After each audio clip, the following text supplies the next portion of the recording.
Okay, so this is the book of the gradual sayings I'm reading from, which is the Pali Text Society translation of the Anguttara Nikaya. This is the fifth book, the book of the 10s and 11s. So the first sutta, thus have I heard, on a certain occasion the Exalted One was staying near Savatthi, a Jeta grove in Natha Pindika's park. Then the Venerable Ananda came to see the Exalted One, and on coming to him saluted the Exalted One and sat down at one side. So seated, the Venerable Ananda said this to him: "Pray, sir, what is the object, what is the profit of good conduct or moral conduct?" And the Buddha said, "Why, Ananda? Freedom from remorse is the object. Freedom from remorse is the profit of moral conduct." I'll stop here for a while to just make a few comments. The Exalted One is a translation of the Pali term Bhagava. Bhagava is one of the 10 names of the Buddha. And here is mentioned that the Buddha was staying at Savatthi in Jeta's grove or Jetavana, Natha Pindika's park.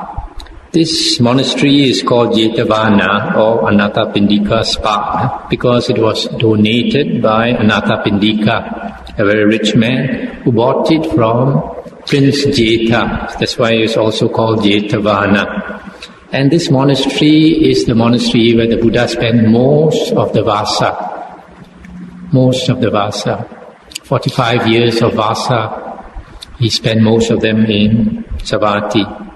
So that's why you find many of the suttas mention Savatthi and Jetavana.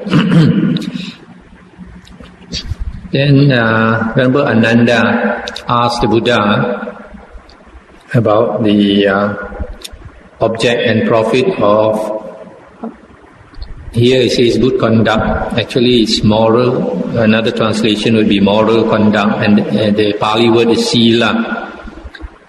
Sila or moral conduct means abstention from harming other living beings, keeping the precepts which helps us not to harm other living beings. For example, in the 5 precepts of a Buddhist layman, the first precept is not to kill. We abstain from killing.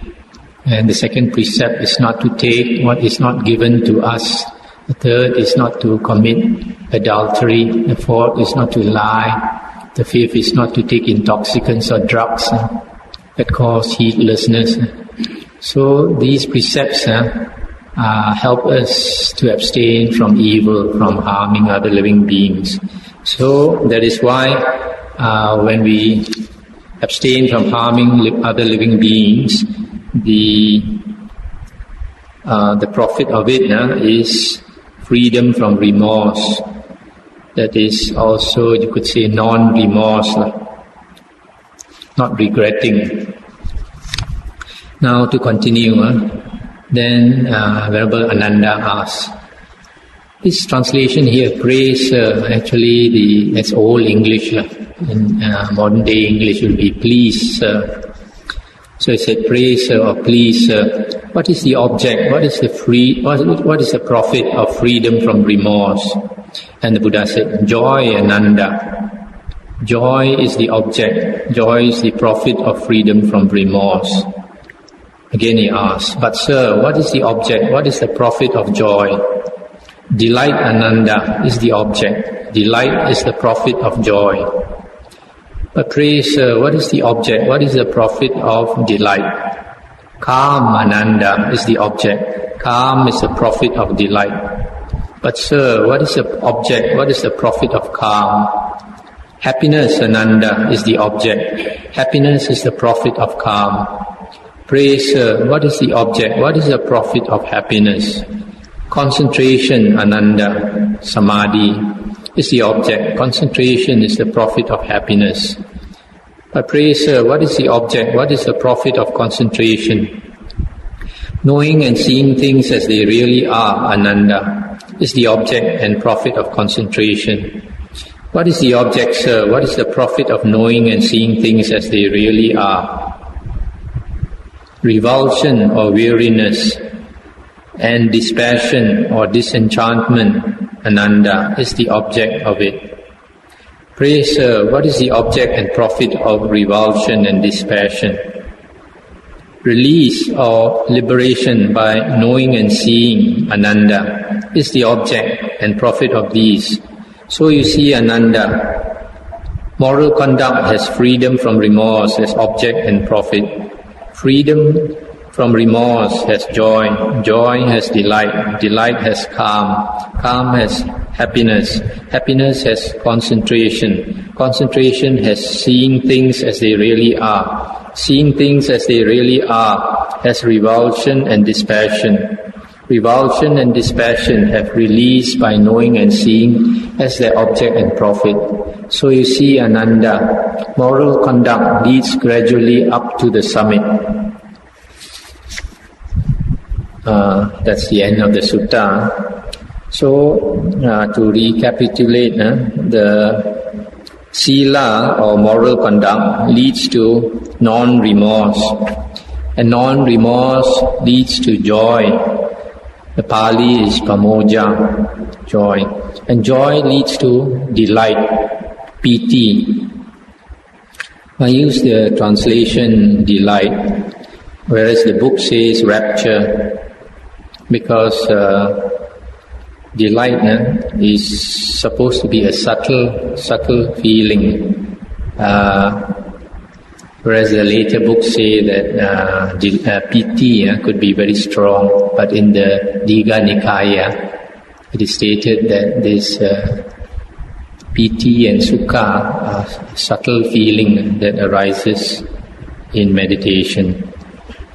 And then delight, piti, leads to calm, pasadi, and calm leads to happiness, and happiness leads to concentration. So you see, basically, sila gives us non-remorse, and that leads to delight, and delight leads to calm, and which later leads to concentration. Concentration samadhi is defined in the suttas generally as the 4 jhanas or one-pointedness of mind, which is also explained as the 4 jhanas. And then concentration is the condition for knowing and seeing things as they really are, and which later leads to liberation or release. So this samadhi is a very important factor for you to know things, know and see things as they really are. And that is why jhana is a very important factor in the Noble Eightfold Path. It is the last factor that enables us to know and see things as they really are before liberation. And knowing and seeing things as they really are leads to nibbida. Nibbida here is translated as revulsion. You could also say weariness.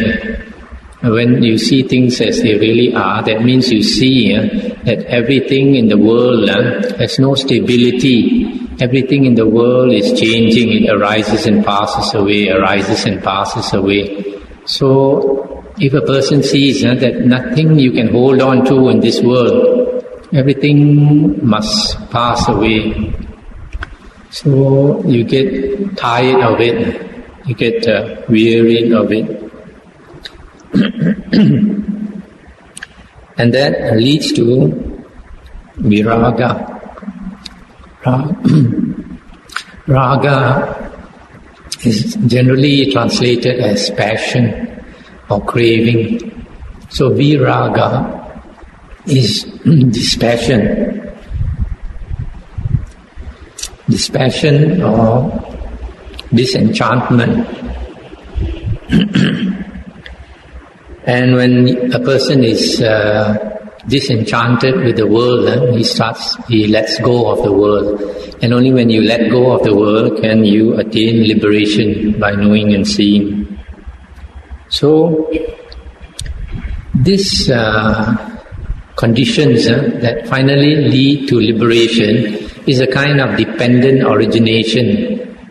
Normally when we talk about dependent origination, we talk about paticca samuppada, which is the 12 links that lead you to the end of suffering.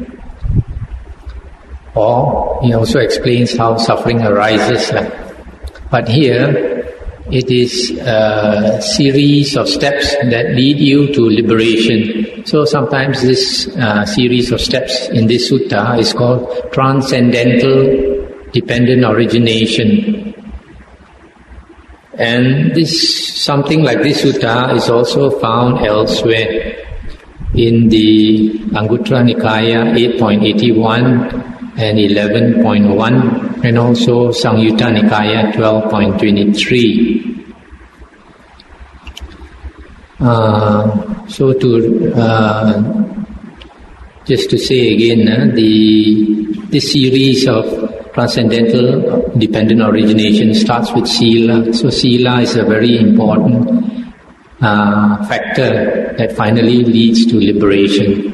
Some people, not being aware of this type of suttas, they think just by meditation alone and not being bothered with other things like keeping sila, doing dana and all that, they think they can get liberation. But you can see from this sutta that you need to keep good sila to attain that happiness that leads to concentration, and that concentration leads to seeing things clearly so that you can be liberated.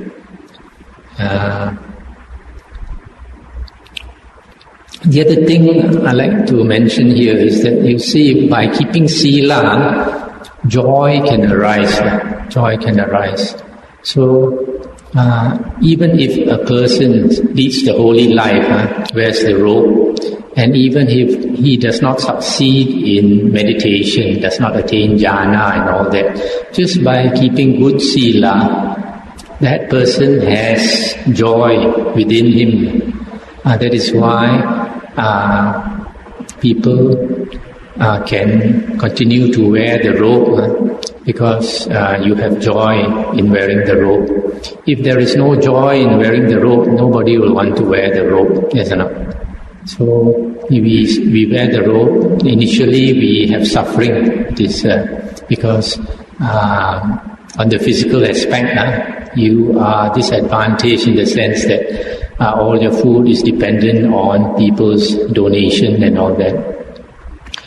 And nothing you can buy on your own. You have to depend entirely on the support of others. So for a person not used to it, initially it could be a bit of a dukkha. But by keeping good sila, joy arises, then that person can continue to lead the holy life. And then if he meditates and attains deep concentration, then greater joy arises. In fact, the Buddha mentioned in some suttas, like in the Majjhima Nikaya, the Buddha said the joy of attaining the jhanas surpasses heavenly bliss, by which he means the heavenly bliss of the sensual realm or the desire realm, like Sakadeva Raja. He does not experience this jhanic bliss, which is even higher than what Sakadeva Raja can experience. So, if a monk actually practices the holy life well, then he has great happiness within, and that makes up for all the physical discomforts that he could experience. Now we come to another sutta, 10.2. The Buddha said, "Monks, for one who is virtuous, in full possession of virtue, there is no need for the purposeful thought, may freedom from remorse arise in me. This, monks, is in accordance with nature, that for one who is virtuous, in full possession of virtue, freedom from remorse arises. Now, this word, who is virtuous, you could also say for one who has moral conduct, in full possession of moral conduct, there is no need for the purposeful thought or intentional thought. May freedom from remorse arise in me. This is in accordance with Dhamma. Here they translate as nature. That for one who is virtuous, freedom from remorse arises. So, once you have virtue, you don't have to think that you want to have non-remorse. Non-remorse automatically follows if you have sila. And then the Buddha continued, monks, for one who is free from remorse, there is no need for the purposeful thought, may joy arise in me. This, monks, is in accordance with nature, that for one who is free from remorse, joy arises. Monks, for one who is joyous, there is no need for the purposeful thought, may delight arise in me. This, monks, is in accordance with nature, that for one who is joyous, delight arises. Monks, for one whose mind is delighted, there is no need for the purposeful thought, may my body be calmed. This, monks, is in accordance with nature, that for one whose mind is delighted, the body is calmed. Monks, for one whose body is calmed, there is no need for the thought, may I feel happiness. This, monks, is in accordance with nature, that one whose body is calm feels happiness. Monks, for one who is happy, there is no need for the thought, may my mind be concentrated. It follows that the happy man's mind is concentrated. Monks, for one who is concentrated, there is no need for the thought, may I know and see things as they really are. It follows naturally that one who is concentrated does so. Monks, for one who knows and sees things as they really are, there is no need for the thought, may I feel revulsion, may passion fade in me. It follows naturally that such a one feels revulsion and dispassion. Monks, for one who feels revulsion and dispassion, there is no need for the thought, may I realize release by knowing and seeing. It follows naturally that he who feels revulsion and dispassion realizes release by knowing and seeing. So you see, monks, release by knowing and seeing is the object and profit of revulsion and dispassion. Revulsion and dispassion is the object and profit of seeing and knowing things as they really are. Seeing and knowing things as they really are is the object and profit of concentration. Concentration is the profit and is the object and profit of happiness. Happiness is the object and profit of calm. Calm is the object and profit of joy. Joy is the object and profit of freedom from remorse. Freedom from remorse is the object and profit of moral conduct. Thus, monks, one state just causes another state to swell. One state just causes the fulfillment of another state for the sake of going from this side to the beyond. That's the end of the sutta. The beyond, or the further shore, refers to Nibbana. So you see, this sutta, it says that one condition arises, another follows naturally without having to make a wish for it. And this is a bit similar to the sutta in the Anguttara Nikaya 5.43, where the Buddha said, if you want certain things in this world, for example, to have long life, to be happy, to be wealthy, and after death to have a good rebirth, etc. The Buddha said it's no use praying for it or making a vow. You have to walk the path that brings you to what you want to get. For example, if you want to have long life, you must not kill. If you kill, then even you pray and you make a vow, you will still get short life, because you don't have the condition necessary to give you long life. So, from this sutta, you know that you have to work for whatever you want to get, and only if there is a condition for it, you will get what you want to get. For example, if you want to be happy and to have a happy rebirth, then you must give happiness to other beings. Then you deserve happiness. Otherwise, there is no condition for happiness. It's just like a person, if he sees the newspaper, there's a vacancy for a doctor, but he does not have the qualification of a doctor. How can he apply for the doctor's job? Yes or no? Or if a person is applying for a lawyer's job, he has to have the qualification of a lawyer before he can apply for a lawyer's job. So in the same way, whatever we want, we got to have the necessary condition to get what we want.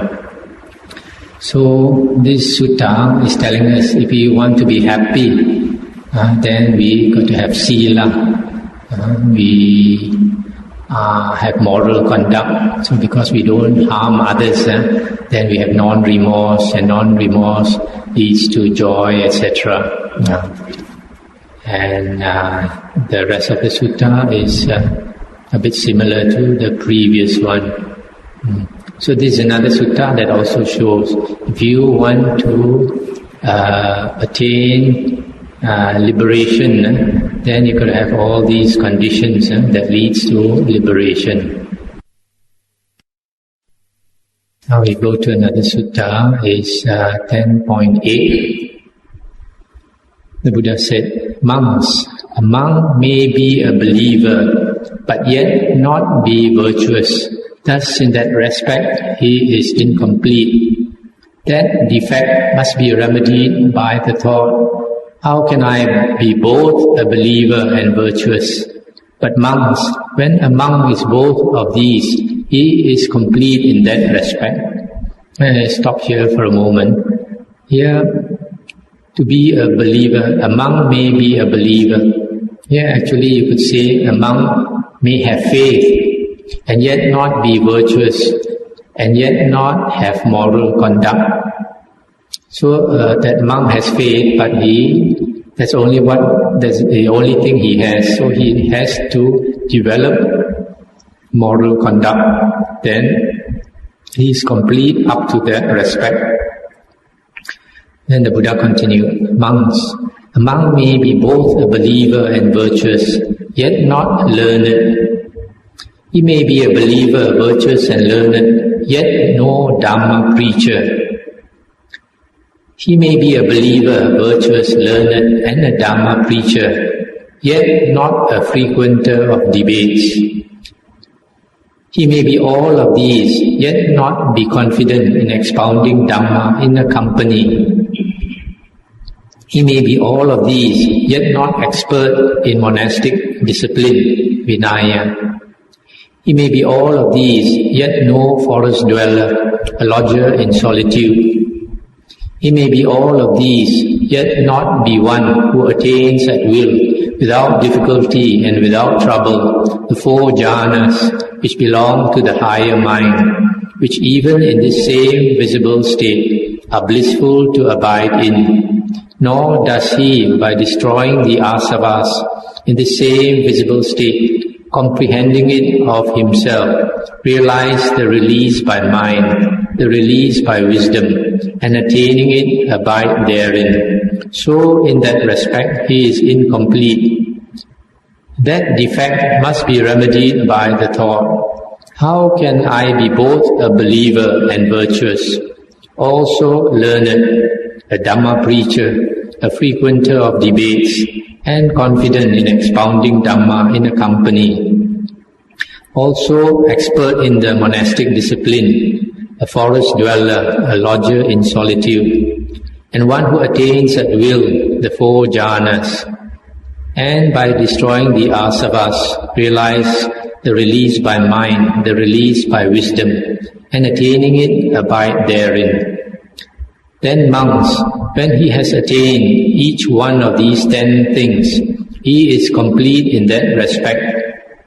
Monks, If he be endowed with these 10 qualities, a monk is altogether charming and complete in every attribute. That's the end of the sutta. So you find this sutta is giving practical advice to monks to attain these various qualities that make for veneration. And some of these qualities are also repeated elsewhere. So these qualities are very good qualities that a monk should develop. The first one, he should have faith. Having faith means having faith in the Buddha, Dhamma and Sangha, the triple gem. Having faith in the Buddha means having faith or believing that the Buddha is enlightened. And then having faith in the Dhamma means believing in the things that are taught in the Dhamma, having faith that they are the words of an enlightened person.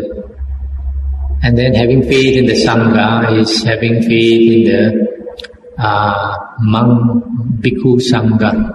Sometimes people think that the Sangha only refers to Arya, but actually you find in like the Majjhima Nikaya, I think Sutta number 142, Dakkina Vibhanga Sutta, where the Buddha says that the Sangha refers to the community of monks or nuns. So, because if you take refuge with the Buddha, Dhamma and Sangha, if you just take refuge with the Arya Sangha, who is the Arya? You don't know who is the Arya. Whereas if you say you take refuge with the Sangha of monks, then you know those people who wear the robe. That's why you find in the suttas, for example, some anagami lay disciples like Sacitta or Hataka.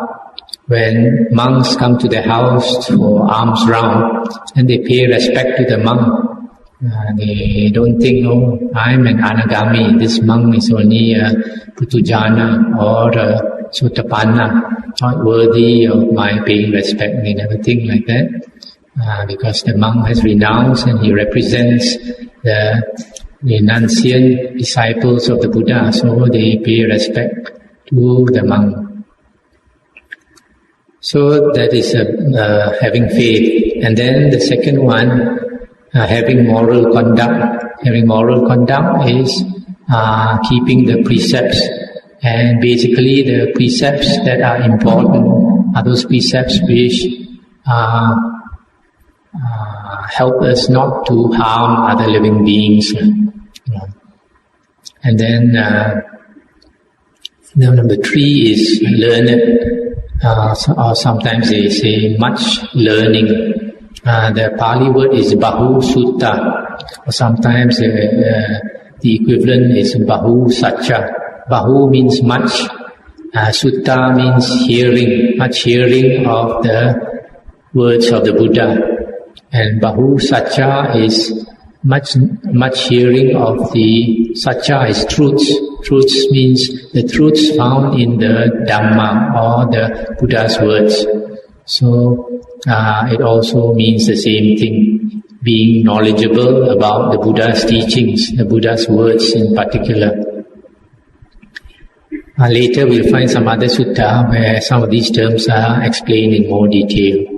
The Dhamma preacher. So after a monk has faith, then he keeps his sila. Then after he has sila, he should be learned in the Buddha's teachings. And after he's learned, then he should try to teach the Buddha's teachings to others. Dhamma preacher. Then after that, he should be a frequenter of debates. Actually, here, frequenter of debates, you could also say that he is one who discusses the Dhamma with others. Because discussion of Dhamma is also very important to help us understand the Dhamma. Sometimes there are certain points of Dhamma, when we read the suttas, we are not very clear.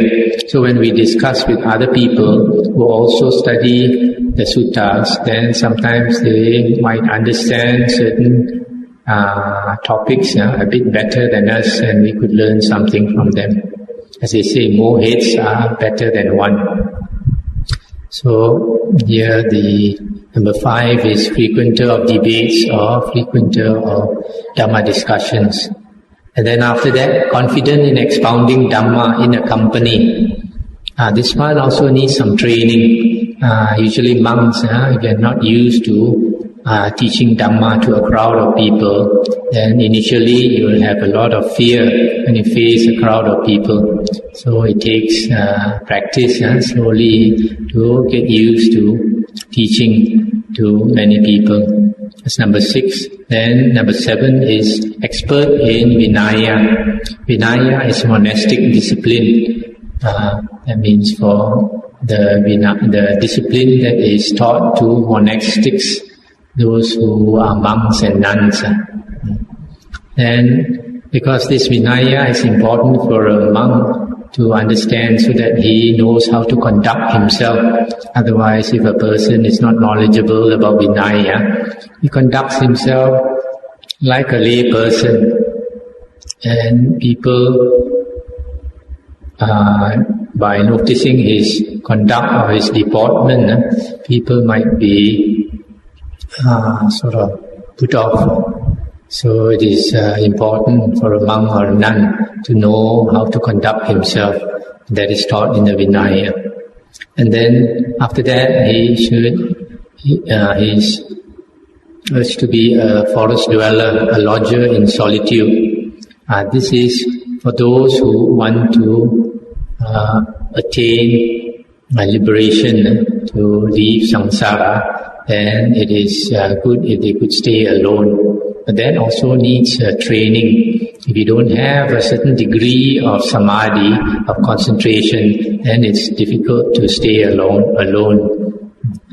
Then after that, he's encouraged to attain the 4 jhanas. So if he stays in solitude, the chances of attaining the jhanas are much higher. Then after that, that leads to release by mind and release by wisdom. That's attaining of arahanthood. So these are the qualities that a monk is encouraged to develop.